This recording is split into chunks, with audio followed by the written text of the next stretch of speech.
Now we're going to begin. I'm going to be looking in Habakkuk, and I wanted to open up by just reminding you of the division in the United Kingdom of Israel. You may recall that the United Kingdom, it divided in 931 or 930 at the death of Solomon. And this division. After that you had Israel to the north, and Judah was the nation to the south. And this division was done, it was for a punishment for Solomon's idolatry. And then a little over 200 years later, in 722 or 721 BC, the Assyrians then, they ended the existence of the northern kingdom when they finished their defeat of Israel and captured the capital city of Samaria. So that's 722 or 721. Now, based on certain clues, I'm going to be looking at Habakkuk, but based on certain clues in the book of Habakkuk, most scholars are convinced that Habakkuk prophesied near the end of the 7th century BC. So you're in the low 600 BC. That's when he's prophesying. And that makes him a contemporary of prophets like Zephaniah and Jeremiah. And the book, it seems to fit the reign of King Jehoiakim. King Jehoiakim, he was king of Judah from 609 down to 597 BC. So right in that era. And more specifically, it looks like Habakkuk's prophecies in a narrow window between 608 and 605 BC. Now, regarding Jehoiakim's reign, we get some clues of what's going on in his reign in Jeremiah 22 and 26. And in 2 Kings chapter 24, we see that Jehoiakim, he oppressed people through forced labor and murder. And he persecuted those prophets who opposed him. And Habakkuk may well have faced some of that pressure himself. So that's the situation. That's the environment in which Habakkuk is prophesying. And beginning in chapter 1, verse 2, he voices a complaint. And he says, "How long, O Lord, must I call for help, but you do not listen? Or cry out to you violence, but you do not save? Why do you make me look at injustice? Why do you tolerate wrongdoing?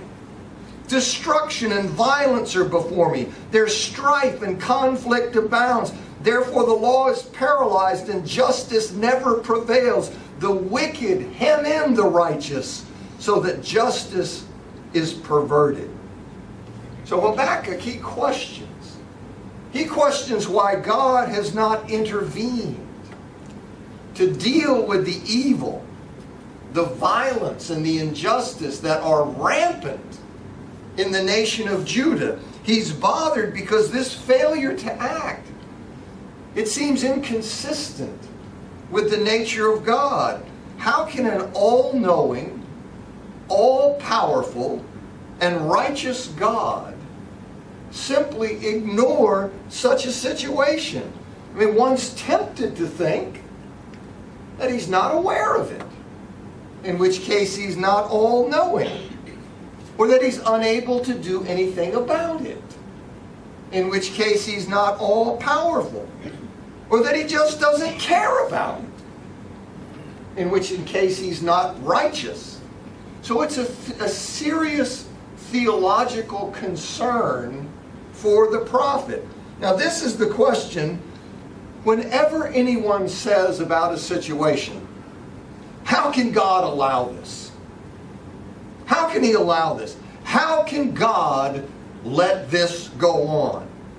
They are giving voice to the very same complaint as Habakkuk. Now you know as well as I do that in this fallen world can bring great suffering and sorrow. Right? Christians are not insulated from the hardships of this present age. We're not immune from the theological anxiety that fact can bring. When illness or death, when illness or disease strikes us or our children, when we're brutalized by a criminal, when our spouse walks out on us, when our children turn from all that we've taught them, when we don't have money to live on, and on and on. We find ourselves wondering with Habakkuk, how can God ignore this? How can God ignore this? How can God let this situation go on? And God responds to Habakkuk's complaint, beginning in verse 5, and he says, "Look at the nations and watch, and be utterly amazed. For I am going to do something in your days that you would not believe, even if you were told. I'm raising up the Babylonians, that ruthless and impetuous people who sweep across the whole earth to seize dwellings not their own."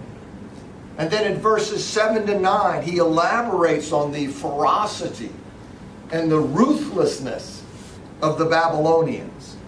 So God's response to Habakkuk's complaint is that Habakkuk's dilemma, it's a false one. It only appears from Habakkuk's limited perspective that God is ignoring the wickedness in Judah. You see, Habakkuk doesn't recognize. He doesn't recognize that God is addressing the problem of Judean evil, because God is doing so in a time frame and in a manner that doesn't fit Habakkuk's expectations. If Habakkuk could just fast forward 20 years, he would see how thoroughly the situation had been handled.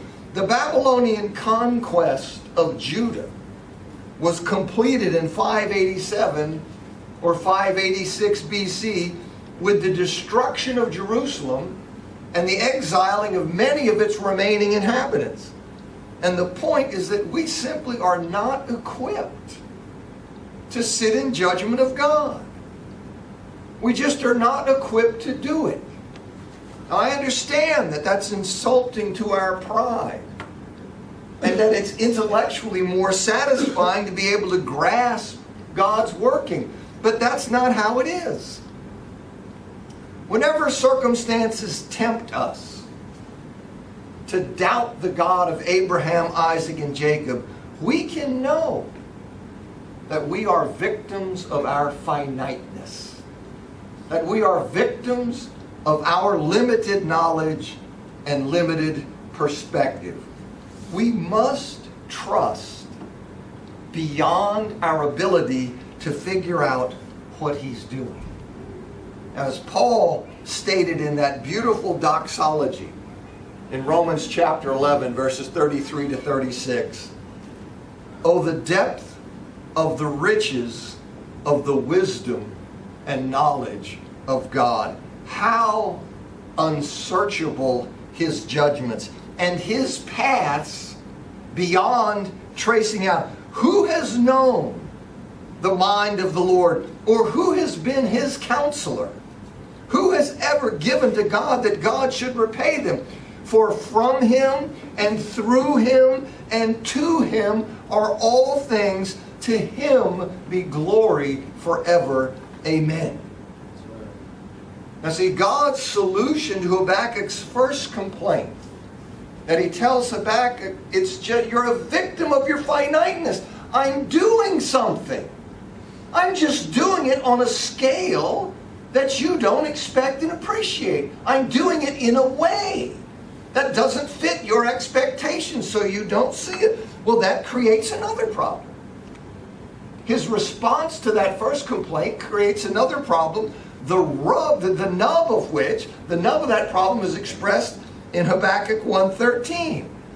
Habakkuk says, "Your eyes are too pure to look on evil. You cannot tolerate wrongdoing. Why then do you tolerate the treacherous? Why are you silent while the wicked swallow up those more righteous than themselves? So God's solution to Habakkuk's first complaint creates another problem. How can God ignore the greater wickedness of the Babylonians to use them as instruments to punish Judah? Since Yahweh, God, is the eternal God, not some lesser deity, Habakkuk questions whether he's missing something. How can this be? And Habakkuk wants to know if that's the full answer. Is that all there is to say? Are the Babylonians just going to continue gobbling up nations? Is this going to go on ad nauseum? If so, it just doesn't seem right.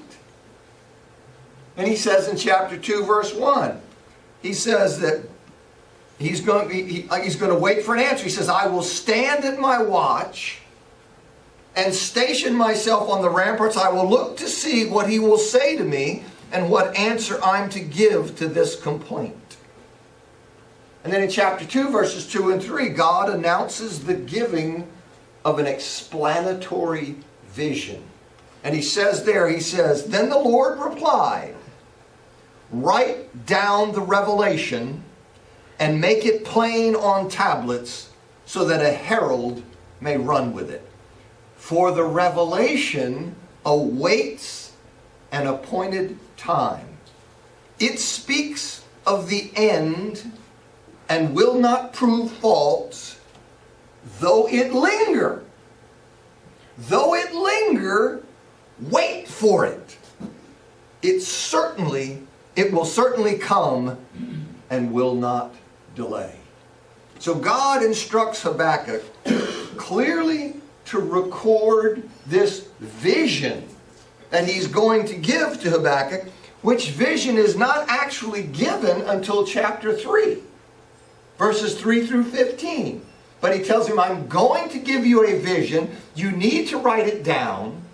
And though the subject of that vision, though it linger, I want you to wait for it. And he explains that the vision relates to an appointed future time. And he tells Habakkuk that the vision certainly will come to pass, and it must be trusted even though its fulfillment is delayed. Though it linger, even though its fulfillment is delayed, it must be trusted. He tells him there will be temptation to doubt the vision, but he must hold to it in faith. And then in chapter 2, verses 4 and 5, God contrasts the righteous with the arrogant Babylonians. He contrasts it. He says, see, speaking of the Babylonians, he's puffed up. His desires are not upright. Now the righteous. But the righteous will live by their faith, or live by faith, or you could translate it faithfulness. And then back to the Babylonians. Indeed, wine betrays him. He's arrogant and never at rest, because he's as greedy as the grave. And like death is never satisfied, he gathers to himself all the nations and takes captive all the peoples. Now see, the Babylonians, with their arrogant spirit, they consider themselves above God's judgment. See, in the pride of their present strength, they have no thought of being accountable to God. As they are going from victory to victory, they're being used. But they look at them and say, listen, look how powerful. Nobody can stop me. I'm king of the world. And in that, in their strength, they have no sense of accountability to God. The righteous, on the other hand, the righteous will not be similarly deceived about the Babylonians' future. The Babylonians think in their strength, I'm not accountable to God. I'll just go on and go on and go on. But that's not how the righteous are. You see, they're not going to be similarly deceived about the Babylonians' future. They will live by faith in God's character and in His Word, however things may appear. Trusting the judge of all the earth to do right, and that He will do what He says. Even when you don't see it. They will trust that He will do what He says. They will conduct themselves according to that faith in God's character and in His Word, even when it doesn't look like it's going to happen. And they will be given life because of that faith.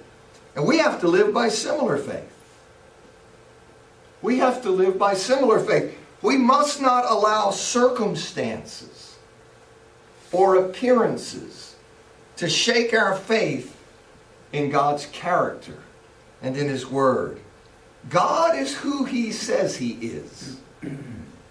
And He will do what He says He will do, even when it doesn't look like it. Even when it doesn't look like it.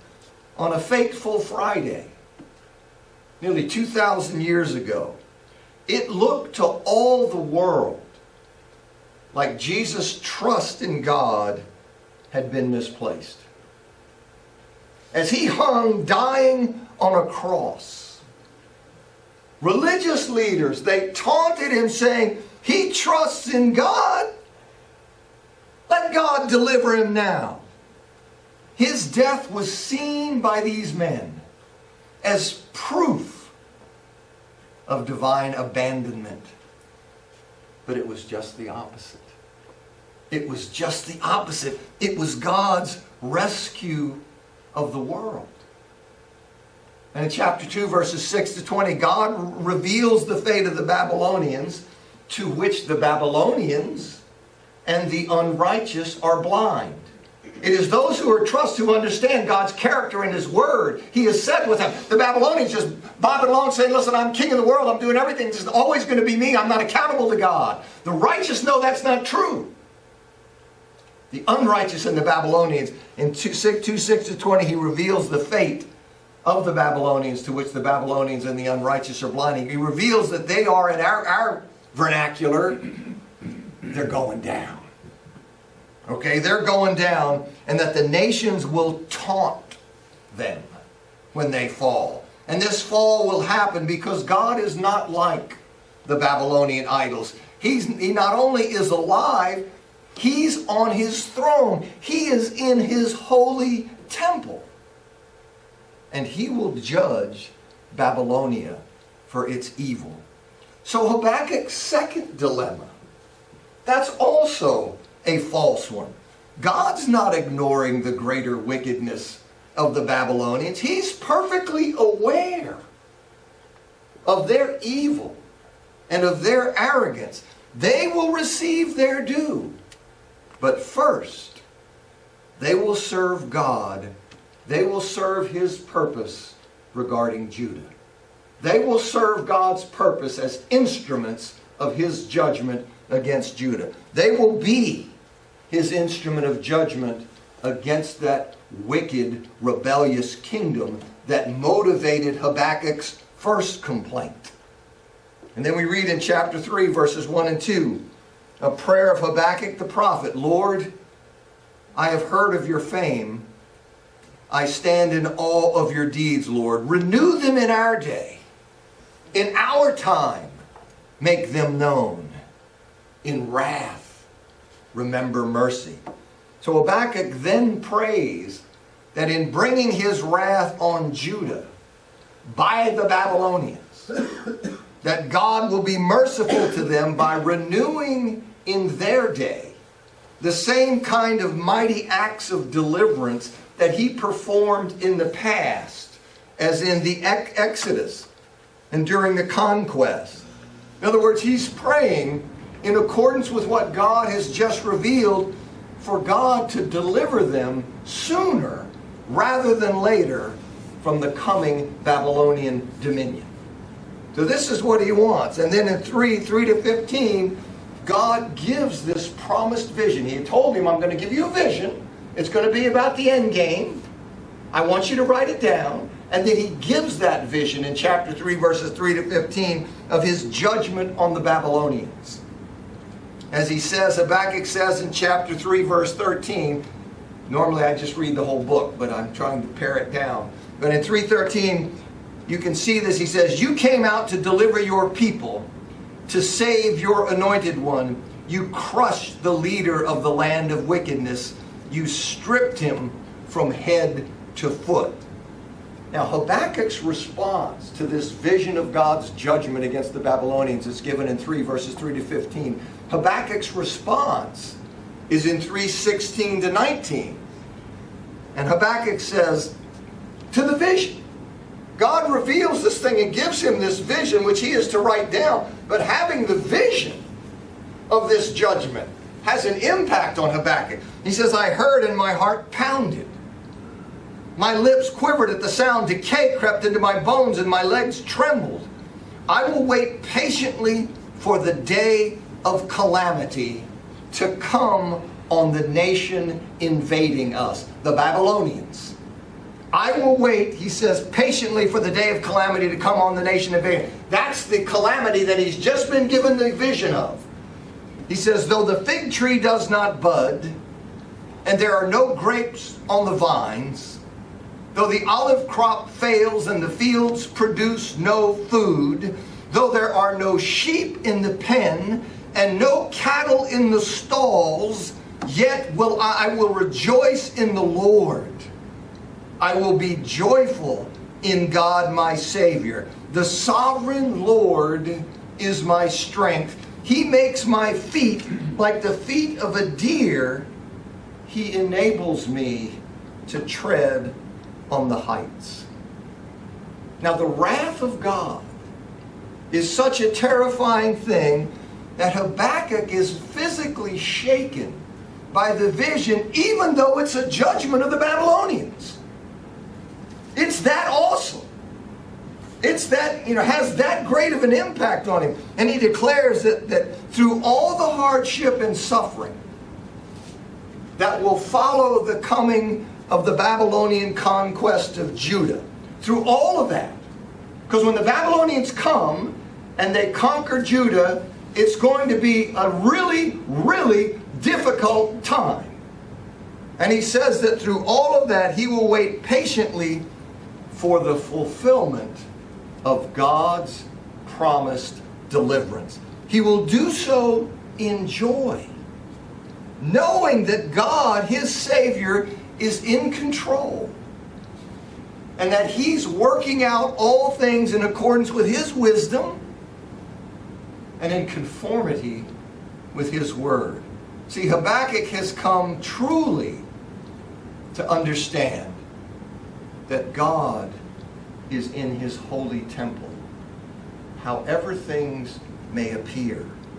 As you and I face all the hardships that the enemy can throw at us, may we say with Habakkuk that we will wait patiently on the Lord, knowing that he's not unaware, not unable, not indifferent, but is working his own plan, and knowing that he has promised eternal glory at the end of all things. All things will be squared on that day. All things will be set right on that day. Our trust will be fully vindicated. Not a single Christian will regret having clung to God and his word through the suffering of this world. Not a single Christian will regret that. As Tremper Longman and Raymond Dillard say in their book, An Introduction to the Old Testament, although we live in a present evil age, the righteous will live by faith. Faith is being sure of what we hope for and certain of what we do not see. The ancients were commended for their believing God when the circumstances all conspired to say that such faith would not be rewarded. We too are called to that same life of faith, for God will yet come as divine warrior and will vindicate his name. Now may we hold to God's promise through the pain of our circumstances, that we may rejoice in him and have the strength to live above those circumstances. Our God will enable us to walk the high ground. And of course, the historical fulfillment of what he did to the Babylonians in 539, when Cyrus the Great led the armies of the Medes and Persians against the Babylonians. And there we have that. Now, if we have anybody that we can help, if you want prayers, remember Honor's father in your daily prayers. Remember that. I hope to hear something later about the situation, but remember that and the others that Tim prayed for. So if we can help you, we're going to sing a song, and you know how we do it. Come forward if you'd like.